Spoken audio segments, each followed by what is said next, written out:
we go, another video on here again. Oh yeah, before I get into this review, just real quick, a quick self-promotion on our Bandcamp. I didn't announce it, but we had sold out all the Goat Throne releases on there, but I got some other copies. So the Eat Pussy for Satan is now stocked back up on Bandcamp with the CD and the cassette. We were sold out of all that shit, but I got some more from Aaron. So those are on Bandcamp. Or go to fucking GoatThroneRecords.com and buy it. I don't know, whatever the fuck. Also, I did recently load up a live EP on Bandcamp. Just did a digital release, and it was some live tracks. So they turn out pretty good, and I think it showcases the band pretty well live, how fucking the atmosphere is. So there's a live one on there. You can download it for free. If you want to pay extra, whatever, fuck it, I don't care. It has the fucking sets with the sledgehammer slinging Wolfman on drums. Fucking crazy psycho. He's from New Jersey. He's always going nuts. I mean, we got somebody else playing here locally, some other fucking psycho, but the sledgehammer slinging Wolfman, you are still part of the Mordant Rhed family, so don't think otherwise, motherfucker. It's just you're always going too crazy, fucking swinging shit around, tearing it up. So yeah, I'm doing the Warhammer 666 review. I'm sure you watch all these other YouTube channels, whatever. I'm sure you've seen the motherfucker going around doing interviews and promoting this shit, it's on Fomorian Productions. He's been doing a good job of going around promoting it, so you've probably seen some shit about it. But I got the CD, and I wanted to give it a proper, a review. I sit down and listen to it and give it a definite lesson on it. Before I got the CD, it was on.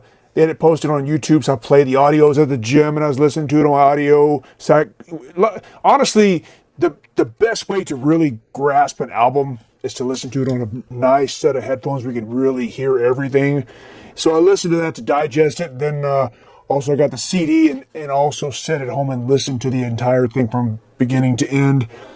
I know I talked to Lee, the guy behind this. He was saying that the mix on YouTube is a little different or some shit. It's kind of fucked up compared to this one. I thought they were both fine. I listened to it, and actually I want to point this out too before I get into this review, because about this black metal project here. It's a good band, and a lot of times people probably think, well, everybody on these fucking YouTube channels, they go around and suck each other's dicks and promote each other. Well, I mean, yeah, we are. We help promote stuff and whatnot. It's a good thing. But as far as this review, I am giving this as a completely unbiased review on this, because I've hung out with him and his old lady before. We had a good time in person a couple of times, and good time, good friends and whatever. But I approached this listening to it from a completely objective point of view. And also talking about this before I jump into it, talking about you only support bands that people no, I support lots of bands of people I don't even know, that people send me shit. But I actually talking about this fucking Tampa Morgue bullshit, this fucking Blogspot. What's up, man? Thanks for the shirt, but great Blogspot. I mean, Blogspot podcast, not Blogspot. Blogspot's old shit. Podcast. It's one of the best metal podcasts out there. And not only I want to show the shirt off, but two. I just recently did a new interview with Archgoat, motherfucker, the guitarist from Archgoat. It was really good, but they asked him, what new bands he listened to and he liked, and also before we always call it Archgoat, but in the interview he said it is Archgoat, Archgoat. So fuck it, I call it Archgoat, whatever the fuck. But they asked him, what new bands have you listened to, and especially bands of people that you don't know? And he was a very stoic way explained that, well, most of the new bands I come across is people that they either play a show with or they know, so he doesn't really go out and learn about new bands, which I can understand that. It's kind of hard to, there's so many bands, again, more the merrier, but again, I myself, I can't keep up with everything, and I get a lot of stuff people send me in the mail that I would not even know who the fuck it was if they didn't send it to me. It's just because it's just a lot, so it's hard to keep up with everything. So the same thing with Warhammer 666. They're a colleague or whatever the fuck you want to call You know, we work together, do stuff, you know, in the music, whatever, YouTube, bullshit, whatever. So that's why I gave it, that's how I discovered the band. But anyway, fuck it. Let's get into this shit. Also, go check out Tampa Morgue, man. Fucking one of the best fucking podcasts. Literally, yeah. They had some fucking great interviews on their Autopsy, Hell Witch, Venom. You go look it up. It's fucking good. So let's get into this CD here. Warhammer 666. It's actually a self-titled album put out by Fomorian Productions, who's been doing some really good stuff. Nice little packaging here. No lyrics or anything on here, but this band has, feel privileged to have been able to watch this band progress, because I can literally still remember a couple of years ago when Lee would randomly, you started messaging me on Instagram talking about, he ordered some of our shit and we would talk about music, and he was telling me he was going to start building his own studio, and I kind of explained kind of the stuff that we have, and I showed him some pictures, and we kind of collaborated. And he was just doing research. He's a real smart fucking guy. And then he, the first release he did, I got a copy of it, this Fuck Your Goat cassette, which I got back. I did talk about this, do a review on it whenever the fuck this came out. It's been a while. Good project. And he's continually putting out things. He put out this little sampler, which I and many other people were giving this out for free, which probably many of you have. A 2-track release, and then this actual full length. I know he said that he wishes he didn't release this because of whatever. I don't know what the fuck the problem was, but I like it. I like all these releases. And it has a cool throwback lyric sheet. I like this. Fucking cool shit. Good album. And then they released this Ram It Up Your Puta, whatever the fuck it's called. And through this process, I've watched the band progress. I think all the releases are good. But I really feel this release here is when the band started really kind of finding their way, if you will. These other releases are good. It's good black metal. I would highly recommend it. And the CD that he put out, good stuff. But I feel this one is where he really started creating an identity for himself. Because the writing on here was getting better, more distinctive. Stop fucking texting me, motherfucker! It's aggravating as shit. Ding! Motherfucker. Anyway, so let's jump into this album here. First, I want to talk about the cover art. I do like it. Great. It's got a composited image with him with looks like almost like corpse paint crucified with a bunch of other images. I really like the cover. I can imagine this looking really cool on a 12-inch vinyl. I know there was an image I saw online where it seemed like it was a little more lit up. I would like to be able to see more of the details in the back because there's a lot of cool stuff. But I do understand sometimes you create a file and then you print it and it gets printed darker. I don't know if he did this on purpose to make it darker or not. But so I've had that before too. I make something and print it. It's like, motherfucker, why is everything so dark? So you got to understand, but still, I do like the artwork on there. I just wish I could see it more detailed. If this ever comes out on a 12-inch, I would like to see it lit up just a little bit where I can see the details, because there's some cool shit, like a Charles Manson crucifixion, a bunch of different faces on there, crucifixes on there, however the fuck you say it. But so, I gave this a full listen, like I said, at the gym on the earphones and in CD, and I have to say, this is a very unique black metal sounding album. It does have the typical, fast.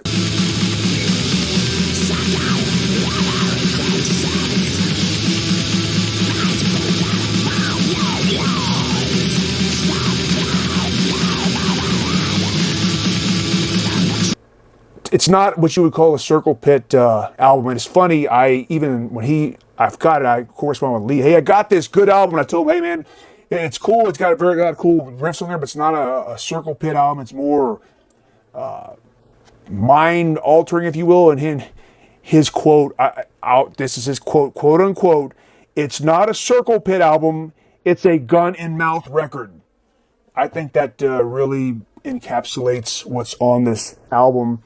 And just going, track by track, the first two tracks are more standard kind of black metal-ish stuff. But for me, I feel the middle of it is when it starts really working for me. The first two songs are good, but the middle tracks is where the ones I'm getting stuff where I consider to be like hits, where they're still stuck in my head.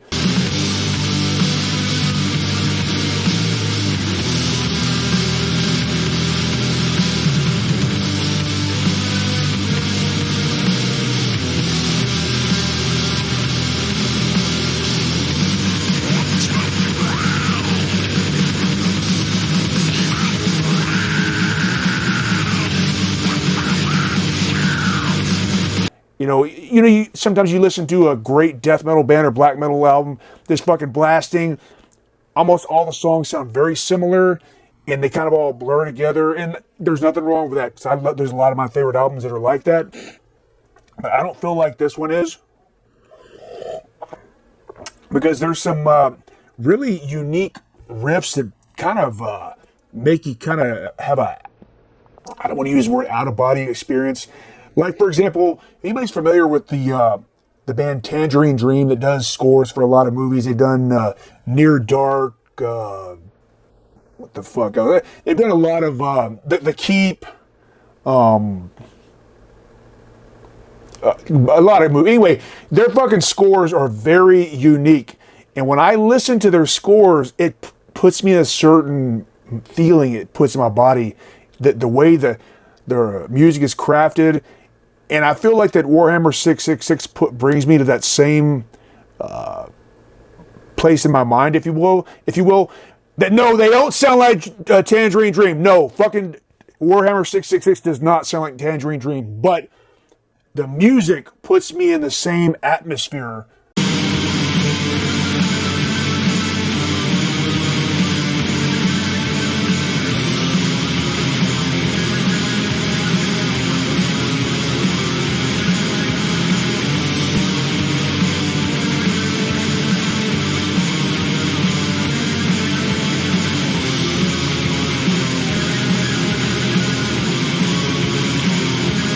As when I listen to a Tangerine Dream score. If anybody, if you've ever heard Tangerine Dream scores, they're so fucking good, man. So good.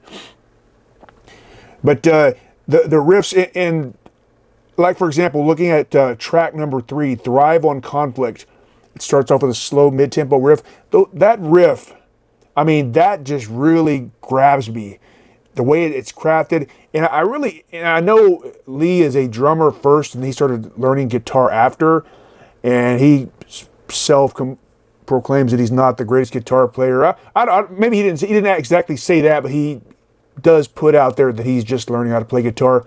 In a way, I feel like this helps him, because he's crafting some riffs that are not typical from black metal. And again, like the song Thrive on Conflict, the song I Did Not Come Here to Make Friends. Great songs in Ungodly featuring Misanthropy. Its wife is on there as well.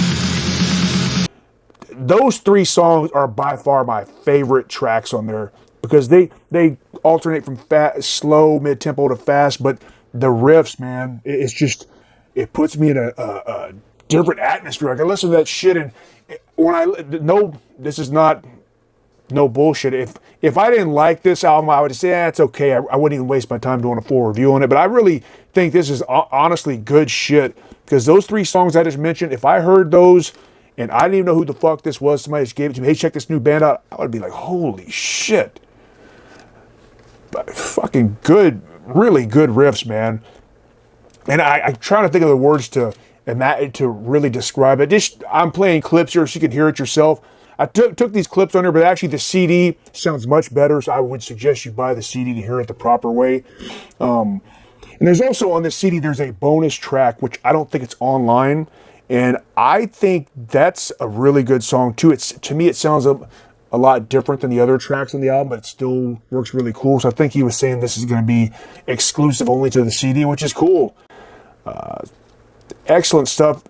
And then as far as the vocals, it's very high-pitched, screechy. And to me, it sounds like a combination of Sadist, Sadist, the old thrash band, mixed with Cradle of Filth. Now you're probably thinking, what the fuck, Cradle of Filth? No, just listen. His high-pitched screeches, and then there's certain parts of the way that Danny Filth motherfucker does his vocals. It sounds, I can hear it in here. I highly doubt he's influenced by Cradle of Filth. I highly doubt it, but the vocal sound does remind me in pieces, not full, not like this motherfucker sounds like Danny Filth. No. It just reminds me of a combination of screechy black metal vocals mixed with Sadist and a tad bit of Cradle of Filth.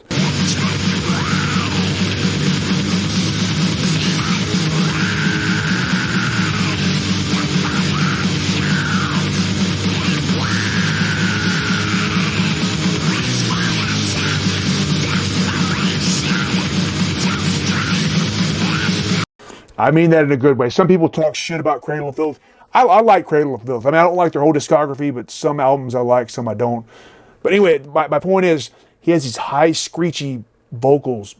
Oh, also, I forgot. I want to make sure I add, with the order, they put a Warhammer 666 patch in there. I don't know if they're putting that in every order, but I got one. It's very cool.